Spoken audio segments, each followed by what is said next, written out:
সরকার যে আইনি পদক্ষেপগুলো নিচ্ছেন বা তাদের পুনর্বাসন বা পুনর্ব্যবস্থার জন্য যে পদক্ষেপগুলি নিচ্ছেন তার সঙ্গে তারা সহমত পোষণ করে।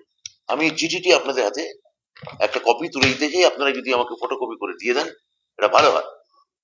অর্থাৎ যারা ওখানে বসে আছেন তারা একটা অচলাবস্থা করার জন্যই বসে আছেন, কিন্তু সেটা কাঙ্ক্ষিত নয়, সেটা বাঞ্ছনীয় নয়।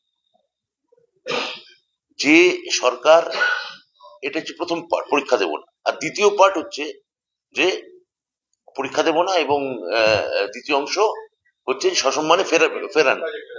তা সেটার জন্য তো যত আইনি রিভিউ পিটিশন, আইনি পরামর্শ নেওয়া, ওদের বক্তব্য আমাদের মধ্যে ইনকর্পোরেট করা, ওদের স্কুলের মাইনে সুনিশ্চিত করা, ওরা যাতে স্কুলে কোনো রকম কোনো সমস্যা বা অসুবিধায় না পড়েন সেটাকে দেখা, এই সমস্ত পদক্ষেপগুলো তো আমরা নিয়েছি। আমরা ওনাদের মূল মূল যে সমস্যা তার সঙ্গে আমি আমার মাননীয় মুখ্যমন্ত্রী, আমার সরকার গভীরভাবে তাদের সঙ্গে সহানুভূতি সম্পন্ন।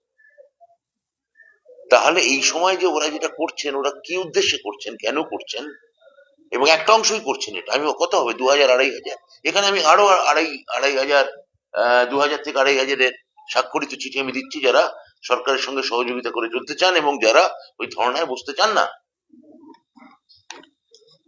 তো আমি এখান থেকে, আপনারা প্রশ্ন করেছেন কিভাবে সমাধান সম্ভব, আমি এখনো তাদের সদিচ্ছার উপরই আস্থা রাখবো। আমি বলবো এসএসসি এই সময় অবরোধ করে বা বিকাশ ভবন অবরোধ করে এটা কোনো কার্যকরী কথা নয়, এটা কোনো কাজের কথা নয়।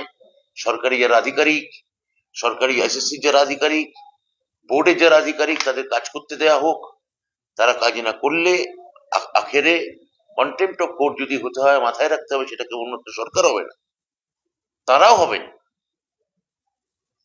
সেটা তাদের ভবিষ্যতের জন্য খুব একটা সমীচীন এবং বাঞ্ছনীয় নয়।